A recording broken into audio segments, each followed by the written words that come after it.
Look, I don't want to talk. All right, guys, welcome back to yet another episode of Let's Assess. Tonight, we're super excited to be talking about more things snowmobile related. It's early season, so we're going to talk about what we're going to be riding this year. And we're basically going to be talking about the chassis and, you know, the brand itself. And then in later episodes, we're going to talk about building it out even more than we have already. We have some different things planned this year, and we just want to take you guys along with the build and kind of show you what we're doing. So we're going to dive into what we're going to be riding, what we plan on riding, and why we're actually riding what we're riding. I think I said riding like 15 times, but... What are you going to be riding? I'm going to be riding Polaris.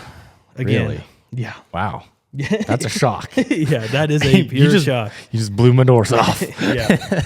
Yeah, so I'll just jump in. Yeah, go for it. So I think what I'm going to do, and this could change, it's not going to change brand-wise, I don't think, but I'm going to stick with the exact two snowmobiles that I had last year. The one behind me, if you're watching on YouTube, like the last episode I was telling you, it's a 65.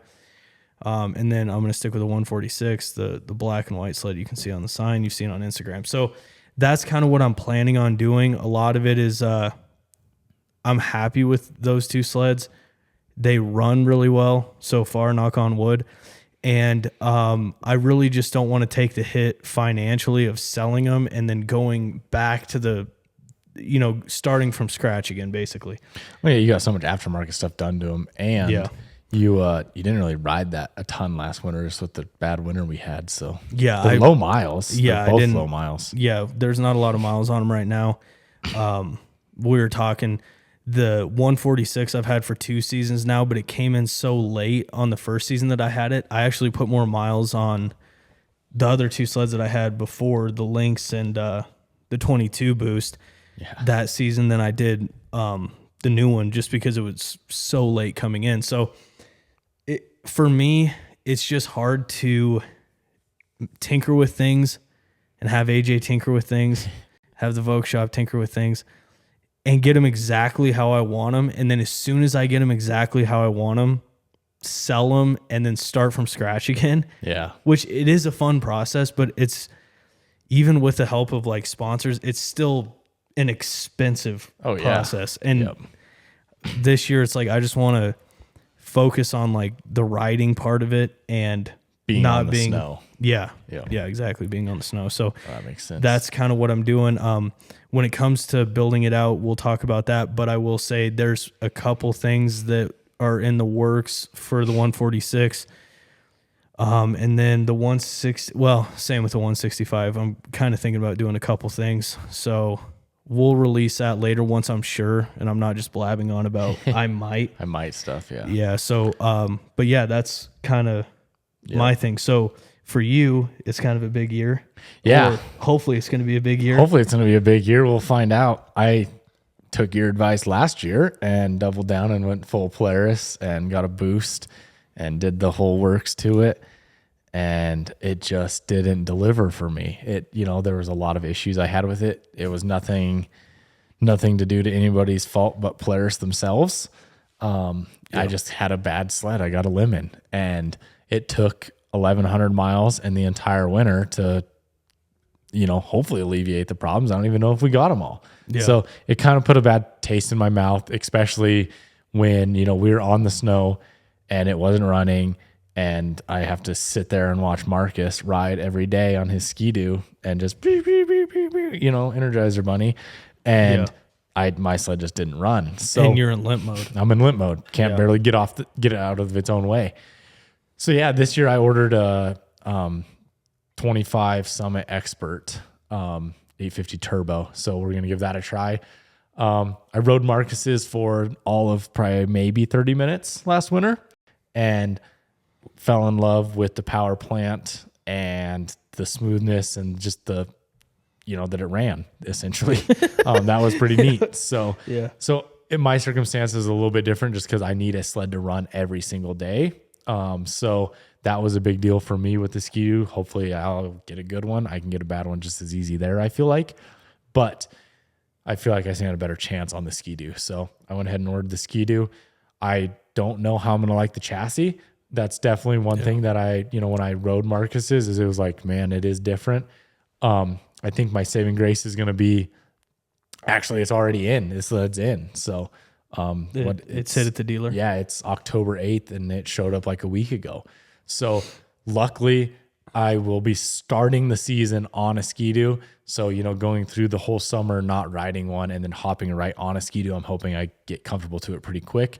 I honestly, instead of being on a Polaris for a month of the season, then trying to switch and then jumping, it's easier to just start on whatever chassis you're going to ride, in my opinion. Exactly. So that's going to be kind of the new thing for me. Once again, kind of like Brent, I don't know exactly what I'm going to do to it. I honestly haven't had time to think about what I'm going to do to it, but I am going to have to do some stuff to it. I know for sure. So we'll definitely break that down. You guys should reach out to me and let me know, like, if you guys are Ski-Doo G5 turbo riders, let me know what you guys have done and what you have found, that you think is must-haves. I'm definitely, do a few things to it, but I'm not going to throw a bunch of money at it either. So shoot me what you guys have done, and I'll definitely, take it into consideration. Yeah. The thing that we said in this podcast, we're going to talk about why you kind of hit on why you're switching. Yeah. What? Now you're acting like me, pulling stuff away. Yeah. So I want to go back to you saying that you need a sled to run every day. Yeah. A lot of people, I'm sure a lot of you listening are like, yeah, we need sleds that run every day too. Well, most of you actually don't. It's nice to, but what he means by that is he's riding every day. That's his business. We're open 7 days a week. Right. So if he can't ride the next day, it's not like most of us where it's like, well, it broke down Sunday.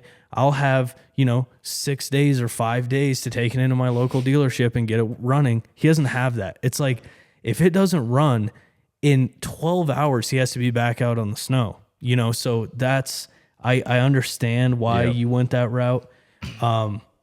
It's a shame because it's like I was talking about, and everyone has a different experience with all these manufacturers. We did the snow check video last year, and we had a bunch of people saying that they ride, their buddies ride Polaris, and a couple of them ride Ski-Doo, and they're constantly towing the Ski-Doos out. Yeah. So it's one of those things. But what I will say is, with me on Polaris, knock on wood, and I hope that I do not jinx myself, I have not had that experience. My brother has, AJ has, and God knows the entire Facebook chats. Did you get the recalls? Yeah. And that is annoying, but those are nothing though. Yeah. Yeah. But it's like, if it runs, I don't really care. And mine have run, which that's why. Which I can like vouch Polaris. for them. Like, all your sleds, like the last 3 have been like just perfect. Dialed. Like, yeah, so good. And that's, your build is the one that sold me of like, I'm ordering a boost. And that's why, like, I didn't even think twice about it. I went down, ordered the boost. Like, this is it. This is going to be awesome. And then, it just wasn't awesome. And it's hard. It's hard with anything in life when it's like, it doesn't, at least with me, it's like, it doesn't matter the experience of everyone else. It matters my experience. And if my experience is bad every time I use something, and I'm not even talking about snowmobiles, it can be anything, then you get gun shy, especially when what we're talking about is $20,000. Oh yeah. And it's a tool for you to make money. Yep. But I'll get back to why I'm riding the Polaris. So I've been over this, but if you guys are new to the channel and the podcast, this is why I like Polaris. One, the chassis, in my opinion, is the best in the industry. That's my opinion. I will give you my opinion. Polaris is the best chassis in the industry. Yeah. A lot of people are like, nah, Ski-Doo's better. It gets on edge easier. All right, whatever. Yeah. In my opinion, for the stuff we ride, Polaris is the best chassis. And it's what I'm used to. So there's that. And for those of you who are like, well, you've never rode anything else. Yeah, I have. I had a Lynx. You rode the Lynx, like, you put what, 600, 700 miles on that thing? Yeah, I put quite a few miles on that. And you weren't jumping between them. Like, you were strictly like riding it. You gave it an honest, like, probably 14 days of riding at least. Like, I would say, like, you gave it a really honest effort, I felt like. Dude, I liked it. Yeah. No, you did. I did. And I recommended it to Brad because my brother had the same exact problem that you had. He went and bought a Lynx because he's like, I'm done. I don't care how good the chassis is if it doesn't run. And I get it. Yeah. 100%. So I rode the Lynx. I've rode Ski-Doo. I've spent a considerable amount of time on every sled in the market right now except Arctic Cat. Yep. So I just like the Polaris. The chassis handles really well, and I like the aftermarket. I feel like Ski-Doo, and I haven't dove into as much Ski-Doo stuff as I have Polaris. I just think the Polaris aftermarket stuff is really good. I'm sure the Ski-Doos is going to get there eventually. Maybe. But you have a lot of Polaris guys jumping to Ski-Doo that expect that. That's so true. I feel like it's gonna, know what I'm saying? It's gonna come up to that level. There's a gap in the aftermarket industry. Someone should capitalize on it. Yeah, for sure. And it's just like they're gonna push these companies to be like, why is there not a skins hood for Ski-Doo? Why is there not this for Ski-Doo? Why is there not? Yeah. And part of the argument with the Ski-Doo guys is, well, ours run, Yeah. and we don't need to change anything. We don't have to. Yeah, but it's like, I get it, but I like to, make things the way I like to make them. They just spend their time on the snow, or you spend your time in the shop. Well, in your shop watching you do it. Yeah. But so the aftermarket, and then another thing that I like that you can change the Polaris with the ones that run to make it have that low end like a Ski-Doo. And so with that, I just think that with some mods, and straight out of the box, in my opinion, it's just a better sled if it runs. If it runs. So that's kind of why I'm going Polaris, and I'm sticking Polaris. That's a good 3 reasons right there. Yeah. For me, I am keeping my boost from last winter as my plan B backup. His Polaris. And not to know if the Ski-Doo is going to run every day. Like, I got to have 2 sleds anyway. So, that's a good sled just to have as a backup, whatever.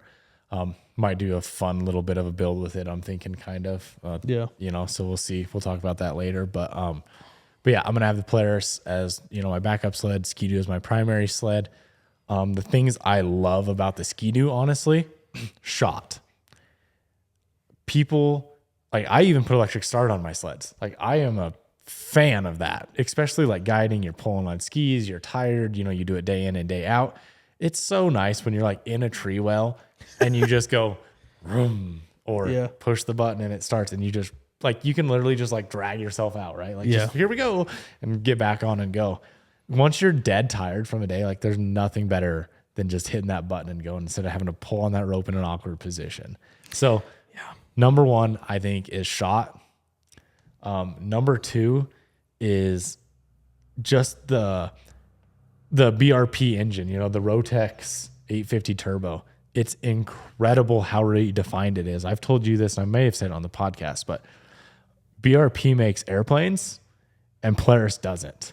And it's very, very obvious that they don't, because the refinement of that turbo sled is incredible. When you let off the throttle, the wastegate puts pressure back through the intake, blows the snow off the vents.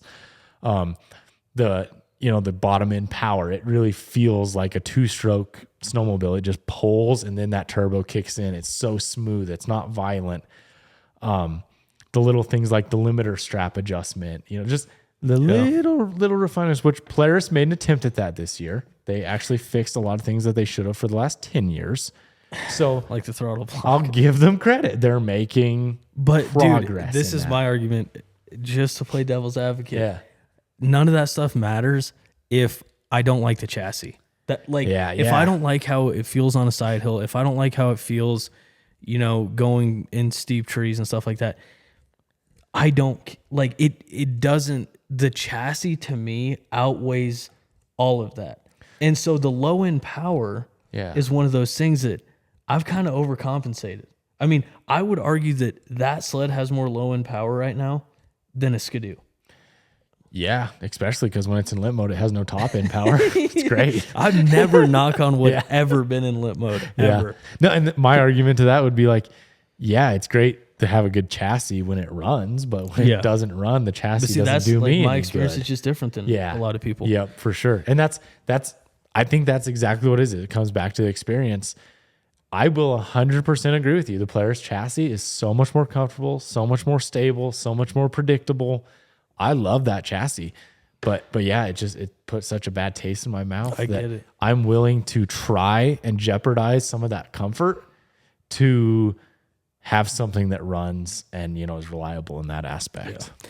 And dude, the other thing I remember last year, and tell me if I'm wrong, I feel like it kind of made you upset that Polaris wouldn't do anything. Definitely. Like, it's like, come on, man. And it was so frustrating. Like, I was dealing with Alpine Motorsports, so Voke, and they were, I cannot say a bad thing. They were fantastic. The guys over there were great.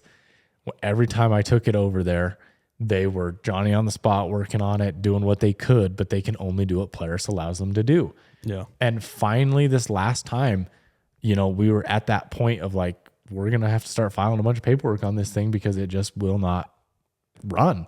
And they just, you know, they kept it for like 3 weeks, a month there. And they filed everything with Polaris, and it got an entire wiring harness, fuel pump wiring harness, like everything, like the entire thing got redone except for, you know, engine chassis.